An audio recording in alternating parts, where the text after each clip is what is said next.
Hi, I'm Rob for R&B Reviews, and I'm going to be reviewing probably the most anticipated movie of the fall, and maybe the most anticipated movie of the year. It is Harry Potter and the Deathly Hallows Part 1.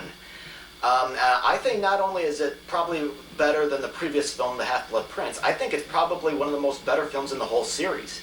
Harry and his friends are hiding out from Lord Voldemort, and they're trying to find and destroy those Horcruxes, which can give somebody immortality, before Voldemort restores his full powers by killing Harry. Meanwhile, Voldemort is trying to find another wand to kill Harry, because I guess his wand and Harry's wands are like twins, and they can hurt each other, but they can't really kill each other. Deathly Hallows, I think, is the most dramatic film in the whole series, with some very good comedic moments kind of spread throughout the film, and the acting is, as usual, is very good, especially Ralph Fiennes as the most feared wizard Voldemort.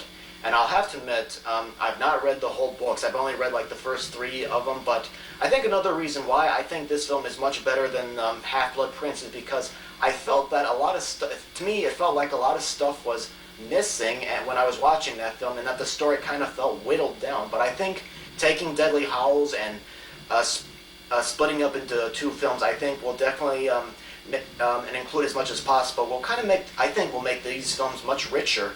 And the film features some very touching moments as a result between the 3 lead characters, like when Hermione and Ron are playing a piano in an abandoned house together, as well as the fights between them. I think if they tried to cram the whole book into just one film, I think we would lose moments like that.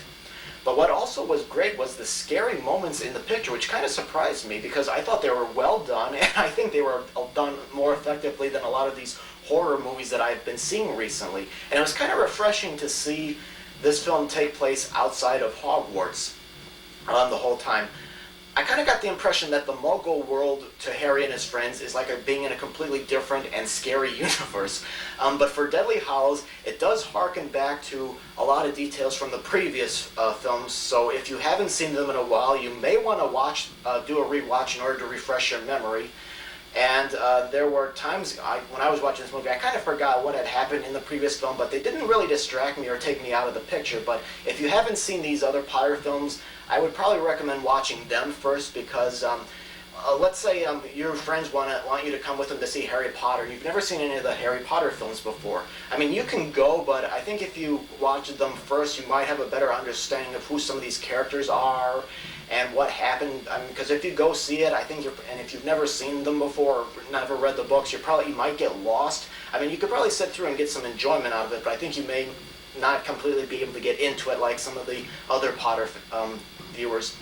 But Deathly Hallows, I think, was a very excellent drama. I can't wait to see the second part.